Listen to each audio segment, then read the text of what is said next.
So my life is rich and deep and full, all with simplicity and easy living. So that's all because of our relationship with God, Jesus. So would you say it's hard for someone who's got fame and fortune and success to find faith in God? Yeah, it's tremendously hard because when you're out there being successful in the world tells you you're more, until obviously you're not, and then they tell you you're nothing. And so there's horrible peak and pyramid type living out there in especially the publicised world where, you look at your magazines, and we're such a magazine society. I don't know how we do it, but we do it. And we read all this garbage about people who I think are probably pretty good people, but we're led to believe that they're nasty, they're unhappy, they're depressed, they're drug takers, and on and on and on. And you sit there going, you haven't got a clue. And so I think we really fuel that with the way we live and our egos about the size of houses and the number of cars and things like that. And I'm not immune to any of that. Like I'll read a nice newspaper story about myself and I'll think, oh, gee, aren't I a good bloke? I've got it all. Look at me go. It's just not real. And consequently too, when I do something wrong and do something that the papers don't like and they write something about me, I don't need to get depressed about that because that's not right either.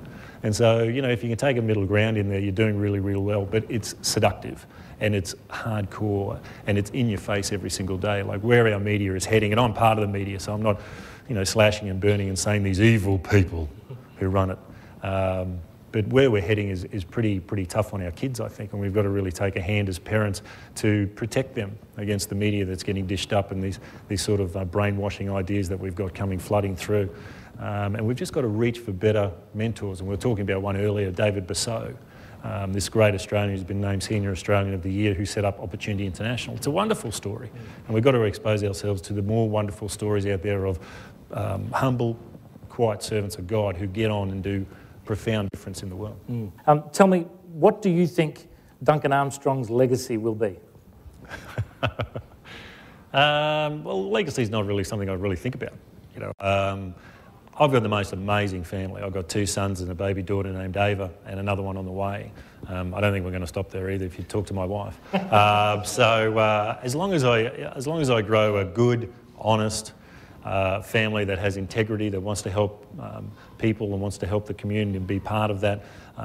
As long as I raise a family of questers who are questing for God, are questing for Jesus and their relationship and have a deep and lasting relationship with Him, then I think whatever community they're in, they'll have an effect on, a healthy effect on. So if I can grow good, healthy, strong warriors of God, I think that'd be a good legacy. Simple as that. That's good. Now, let's just go back to that time when you were taken to that church. Yeah. So you were just totally unchurched. You weren't interested at all in church, and you went along and you thought, this is weird. Tell us how you got involved in the church after that first few times and what you think about the church now. Yeah, well, it's been a real journey. It's just been an absolute trip. When I first went to that church, I'd only been in a church. I actually got married in a church. My first marriage in California, got married in a church, and so that was well worth it, wasn't it? I didn't understand what it was about, but hey, I'm good enough to get married in a church. So I had to deal with my hypocrisy a great deal because I was a hypocrite in so many different ways. I lied, I cheated, I manipulated people. I wasn't always honest a great deal with a great range of people who believed in me. And I used them as a great source of manipulation to get where I really wanted to go. I was very driven. We've all had bad things happen in our past, and I've had a few things happen in my upbringing like everybody else, and that really triggered some very unhealthy behaviours in drive. Now, that drive was great in one sense because it got me all the way to an Olympic gold medal. But after that Olympic gold medal and after that wonderful symbol, what else have I got? And what I found was I didn't have a great deal once I nudged up to Jesus, and he sort of said, open your heart. And what I opened and I was ashamed of. And I was ashamed of my hypocrisy.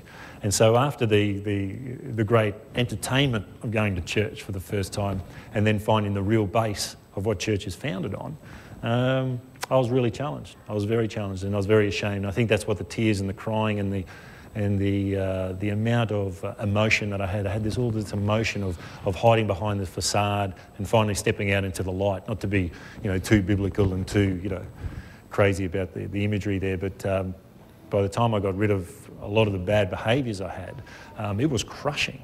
And so I sat there and I'm like, whoa, gee, what am I on about? But Jesus was there holding me and just saying, look, I'll show you what you're on about. You're on about your life through me. And so, getting emotional again. And so that's what it was about. And that's where the tears came from and things like that, that this unbelievable source of goodness wanted to be my friend. And talk amongst yourselves. And so that's what it was about, and that's what the emotion was about. Yes. So you want to ask another question now? Anything will do.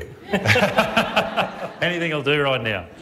All right now. But so that's the journey, and that's the arc, and we're still on the arc, and and I've only got to look at my children and my wife, and so the arc is continuing. And so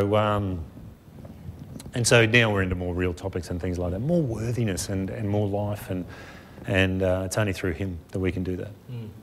Because Duncan, I know, 3 or 4 years ago you went through this conversion experience. You were completely outside of the church. You came to church, you understood the gospel of Jesus Christ, you gave your life to him. But I guess you've kind of been keeping it to yourself for a few years, and only until recently you've felt more confident about sharing it to people as well. Yeah. Tell us about why you've waited a few years till you've started to share it a bit more. I think it's fairly natural. Like I just wanted to make sure I knew what I was on about through God. So much of your Christianity is confusing. You get given the textbook, the Bible, and you say, right, live your life through that, and you read your Bible. And I was a reader, and I really loved reading and getting into the small group that we did. They sort of said, oh, have you read any of the Bible? I said, no, I haven't read any of the Bible. So I started reading it. And they said, just read the New Testament, begin there. And I said, so I read it. So I read the first 4 Gospels, right? And I got to small group the next week. And I've walked in and I felt totally ripped off. Okay, because everyone reads the Bible and they go, oh, it's fantastic. It's so full. It's like, oh. And I read the same story 4 times. Okay? And it wasn't great. It wasn't wonderful. And I've walked into it and I said, has anyone read this? And all my small groups in there going, yes. I go, how boring is it? And they've all got these big Christian eyes going, well, you can't talk about the Bible like that. And I go, but seriously, it's the same story 4 times. You must be joking. And they're, yes, but it's 4 different perspectives. I'm like, oh. Okay, so that was the start of reading the Bible. And about a year later, after really knuckling down and trying to read it, not reading all of it, just trying to read it and try to get something out of it, it really started to unpack. And from that point of view, the Bible became a living document. That every single stage of your life you can pick it up and read. Even over the same passages over and over and over again, it can fascinate you where you're growing to. And so now I'm into the Old Testament, all the guts and gore and blood and stories of wonderful men and women in the Bible. And for me as a man, I felt a little bit alone a great deal in my life, that I was the only one going through so many things, and I had to, muscle up, harden up, toughen up, and you've got to handle this and all this sort of like nonsense. And so when I read the Bible and you read stories of Jonah, trying to get away from God with everything he could, and God wouldn't let him go, and Noah and all the confusion he had in his life, and alcoholism, and David, and how right he got it but how wrong he got it, and all these wonderful blokes who just had to reach out to God and get on their knees over and over and over again, be a servant to him after getting it wrong and right, being human, being tempted, and being seduced. So it's a wonderful support for me every time I need it, that you can pick it up and you can read about good blokes getting it wrong, requiring God's help in everything they do, and then getting it right. And so for me, the Bible continues to grow, and that's just some of the part and some of the journey. So until I was really getting on top of all that kind of thing, I really don't feel I have much to say. I can tell them a story, but that's a bit egotistical, isn't it? And so you want to really sort of like, hey, I fell down here and this got me out of it there. So I really want, my testimony to sort of having a happy, not so much a happy ending, but mean something to the people. So I just didn't want to come to a stage and use the word preach ever, but just get up there and basically have something a little bit more to say. So it's been a sort of process, and I didn't want to get into the fad of Christianity because I'm a real driven person. I can be really manic compulsive on things, and that's why I was a successful swimmer. So I've got to be really careful that my drive is in the right direction for the right thing, and don't get caught up in a fad and go, ooh, look at this, it's the best thing you've ever had, have this, and then fades out. So I've never wanted my Christianity to be a fad and let it fade. And so I've just taken my time.